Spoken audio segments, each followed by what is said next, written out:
नमस्कार, मैं हूं प्रभु चावला।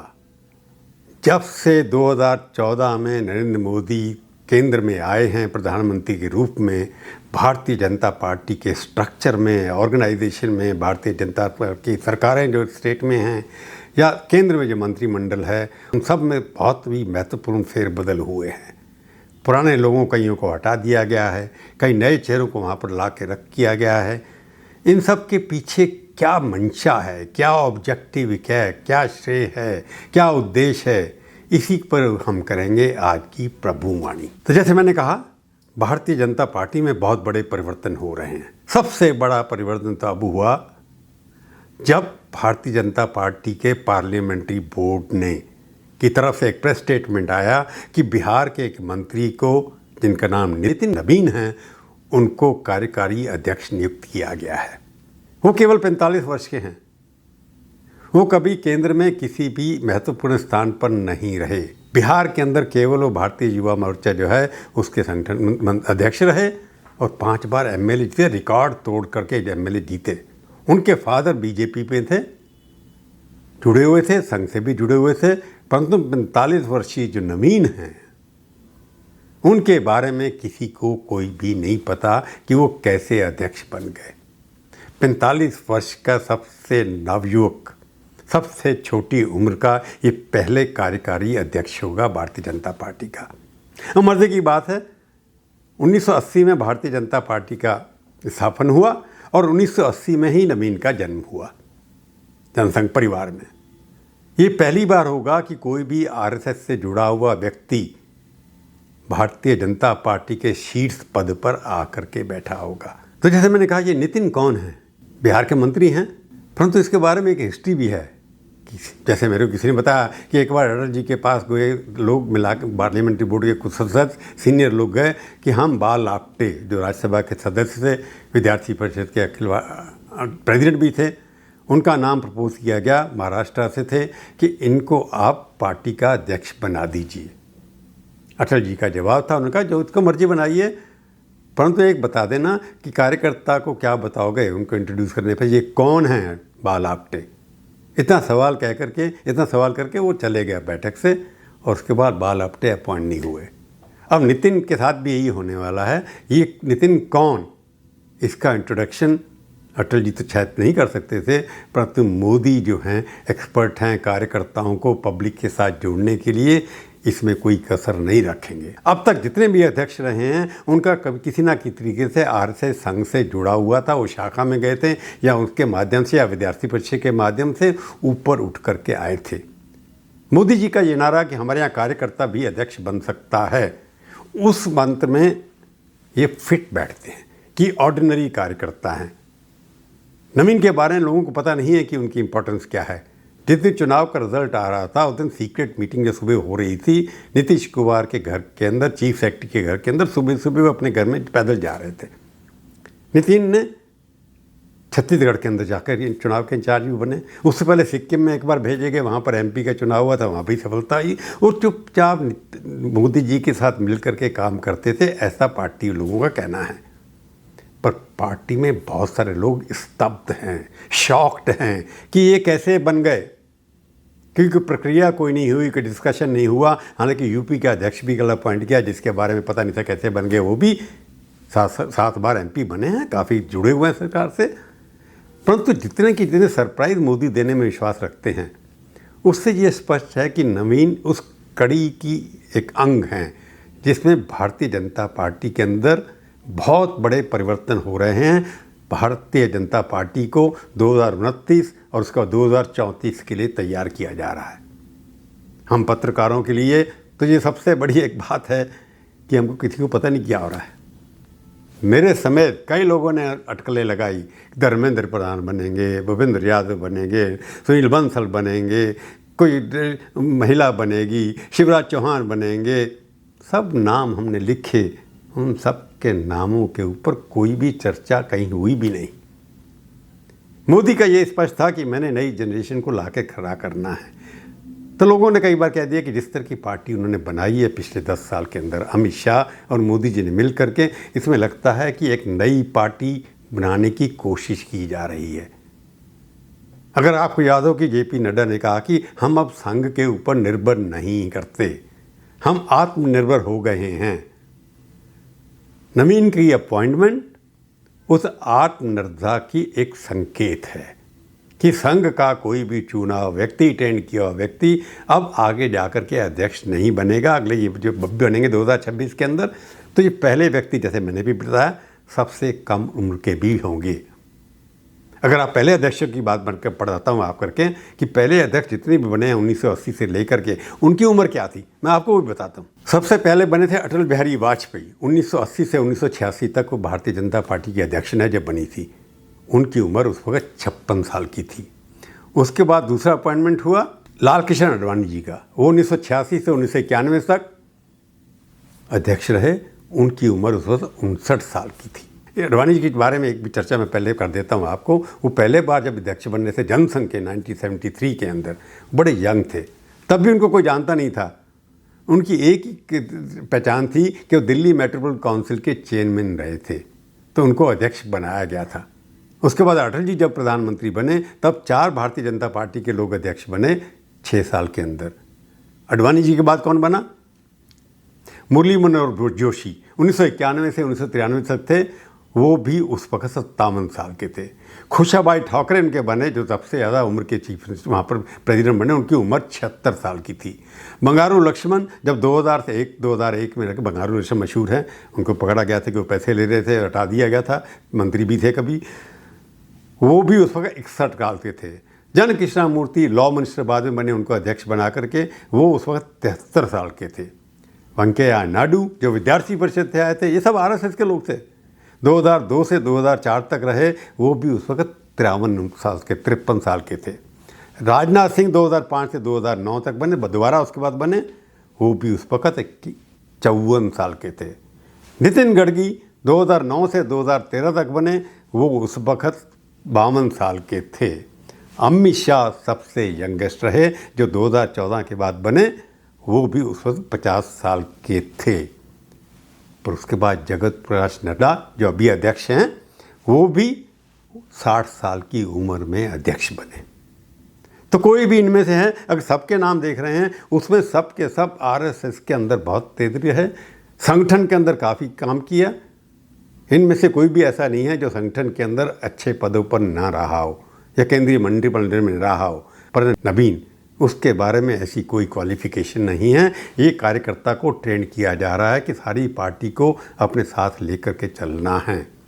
अब ये देखिए मोदी की, ये तो आपको मैं अध्यक्ष की बात कर रहा हूँ। इससे पहले मोदी ने सरकारों के ऊपर भी हर किस्म के यंग लोग अपॉइंट करना शुरू कर दिए थे। मैं उनके नाम बताऊँ, चीफ मिनिस्टर जो हमारे हैं इस वक्त, कई सारे 50 साल से कम हैं। उनके जब अपॉइंट किया था 50 साल से कम थे। त्रिपुरा के अंदर सबसे पहले लेकर के आए थे, 42-43 साल का था, जिसको वहाँ से हटाने दिया गया। उसके बाद मैं पढ़ता हूँ नाम चीफ मिनिस्टर्स के, जो वहाँ पर अभी तक असम के चीफ मिनिस्टर हैं, उनकी उम्र 56 साल थी जब वो अपॉइंट हुए। छत्तीसगढ़ के विष्णुदेव साय हैं, उनकी 61 साल है। गोवा के प्रमोद सावंत दोबारा बाद बने हैं, अब 52 साल के हैं, परंतु पहले यंग थे। प्रमोद सावंत मैंने बताया आपको। गुजरात भूपेंद्र पटेल 63 साल के हैं। हरियाणा के नायब सिंह सैनी 55 साल के हैं। मध्य प्रदेश के मोहन यादव 60 साल के हैं। महाराष्ट्र के देवेंद्र फडणवीस 45 साल की उम्र बने थे, आज उनकी 55 साल है। मणिपुर के बीरेंद्र सिंह 64 साल, उड़ीसा के मोहन चरण गांधी 53 साल, राजस्थान के भजनलाल शर्मा 59 साल और त्रिपुरा के मानिक शाह, उनकी सबसे ज़्यादा उम्र है 75 साल, और उत्तर प्रदेश के योगी आदित्यनाथ जो अब 53 साल के हैं, 10 साल पहले वो 43 साल के थे। देवेंद्र फडणवीस और योगी आदित्यनाथ दोनों की उम्र 45 साल से कम थी। सब बड़े बड़े इंपॉर्टेंट प्रदेशों के चीफ मिनिस्टर बनाए गए मोदी जी के राज में। उत्तराखंड के पुष्कर सिंह धामी जो अब 50 साल के हैं, वो 48-43 साल के थे जब पहले उनको बनाया, 48 या 45 साल के। तो रेखा गुप्ता जी जो अब दिल्ली की चीफ मिनिस्टर बनी हैं, वो भी 51 साल की हैं। तो इससे स्पष्ट है कि मोदी जी जब से आए हैं, वो अपने हिसाब से पार्टी को और सरकारों को एक तरह से दिशा दिखा रहे हैं। उसके अंदर आरएसएस जो है, पहले नंबर 1 क्वालिफिकेशन हुआ करती थी, अब नंबर 1 क्वालिफिकेशन नहीं है। अब सिर्फ कार्यकर्ता की जो उनके प्रति लॉयल्टी है। क्राइटेरिया क्या है? अगर भारतीय जनता पार्टी के अंदर आपको अब ऊपर जाना है, एक तो लीडर यानी कि मोदी जी के प्रति टोटल समर्पण को होना चाहिए और संगठन का जुड़ा होना चाहिए, उसमें आरएसएस में रहे या नहीं रहे, परंतु आपकी एफिशिएंसी भी होनी चाहिए। जितने भी लोग बनाए गए हैं, योगी जी ने साबित कर दिया कि उन्होंने दोबारा स्टेट इलेक्शन जीत कर दिया, फडणवीस ने साबित कर दिया वो भी इलेक्शन जीत करके आ गए। अब बिहार के अंदर पहली बार बिहार से कोई भारतीय जनता पार्टी का अध्यक्ष बना है। दावेदार तो बहुत थे, मैंने जैसे पहले भी बताया, परंतु जब क्या है कि ये जो भाजपा है, इसको आप कह सकते हैं ये मोदी जी की भाजपा आ गई है। पहले भाजपा थी, अब मोदी जी इस तरह से काम कर रहे हैं क्योंकि उनका हक बनता है, लोगों का कहना है कि उन्होंने पहली बार किसी एक पार्टी को, नॉन कांग्रेस पार्टी को, तीसरी बार इलेक्शन जिता करके सरकारें बनवाई। पहली बार मोदी जी के नेतृत्व के अंदर 12-15 प्रदेशों के अंदर बीजेपी के चीफ मिनिस्टर हैं। पहली बार भारत जो है उनके नेतृत्व में 8% ग्रोथ कर रहा है। तो उनको हक बनता है कि वो अपनी टीम किस हिसाब से चुने। अब अध्यक्ष तो बना दिया आपने, इसके बाद ऐसा लगता क्या परिवर्तन होंगे? क्या इस देश के अंदर अध्यक्ष बनाना नए आदमी को 45 साल की, क्या ये इंडिकेशन देता है कि कैबिनेट में रीशफल होगा? बाकी जितने संगठन है, पार्लियामेंट्री बोर्ड जो बनाया जिसकी मीटिंग बहुत कम होती है, वर्किंग कमेटी की मीटिंग हुई नहीं, नेशनल एक्जीक्यूटिव की मीटिंग नहीं हुई, क्योंकि अब एक पार्टी का होगा जिसके अंदर मोदी जी के द्वारा मनोनीत किए गए सारे के सारे कार्यकर्ता बड़े बड़े पदों पर बैठेंगे। तो भारतीय जनता पार्टी जो आरएसएस द्वारा निर्मित की जाती थी, अब मोदी और शाह जी के द्वारा निर्मित की जा रही है। उस भारतीय जनता पार्टी का रुख किस तरफ होगा? क्या वो अपनी पुरानी विचारधारा को छोड़ करके विकास लेकर के या किसी और मुद्दों को लेकर के अलग से रास्ता निकालेगी? इंदिरा गांधी जी ने भी एक नई कांग्रेस पार्टी खड़ी की थी और उसको जितवाया था 2/3 मेजोरिटी ला करके। मोदी जी जो पार्टी बनाए जाते हैं वो भविष्य की पार्टी बना रहे हैं, जिसके अंदर ये दिखा रहे हैं कि मैं नए कार्यकर्ता, जैसे भजनलाल शर्मा को उन्होंने बनाया, सैनी को बनाया, फडणवीस को बनाया, इस तरह का कार्यकर्ताओं, जैसे प्रेसिडेंट उन्होंने चुना द्रौपदी जी को, जो कहीं किसी को उम्मीद नहीं थी बनेंगे। वाइस प्रेसिडेंट भी ऐसे कार्यकर्ता चुना तमिलनाडु से आकर के। तो गवर्नर जितने लगाए जा रहे हैं ऐसे है जिनका कोई बड़ा जानता नहीं था उनको को। तो मोदी जी सरप्राइज में विश्वास करते हैं और ऐसा संगठन और सरकार बना रहे हैं जिसमें एक तरह से ऊपर से नीचे चले, यानी कि जो उनकी पॉलिसी को इम्प्लीमेंट करे। एक्सपर्ट्स का मानना ये है कि मोदी जी चाहते हैं कि उनकी सरकार, केंद्र की सरकार और स्टेट के चीफ मिनिस्टर सारे मिलकर के केंद्र में जो फैसला होता है उसके हिसाब से वहाँ की सरकारें मिलजुल करके केंद्र और स्टेट के साथ चल करके चलें। आगे जाकर के बहुत ज़्यादा परिवर्तन होंगे। परंतु भारतीय जनता पार्टी का आज जो अध्यक्ष अपॉइंट हुआ है, जो हो जाएगा क्या ये अध्यक्ष है, उससे ये स्पष्ट है कि भारतीय जनता पार्टी का मोदीकरण जो शुरू हुआ था वो अब कंप्लीट होने जा रहा है। तो मोदीकरण का मतलब क्या है? मैंने फिर भी बताया, नीचे से लेकर के ऊपर तक जो मोदी जी के प्रति वफादार हैं और मोदी जी के कार्यकारिणी में फिट बैठते हैं, यानी कि तुरंत टाइम बाउंड जो कह दिया गया है उसी समय के अंदर आपको पूरा करना है। किसी किस्म की कोई भी उनकी लॉयल्टी पे डाउट नहीं होना चाहिए।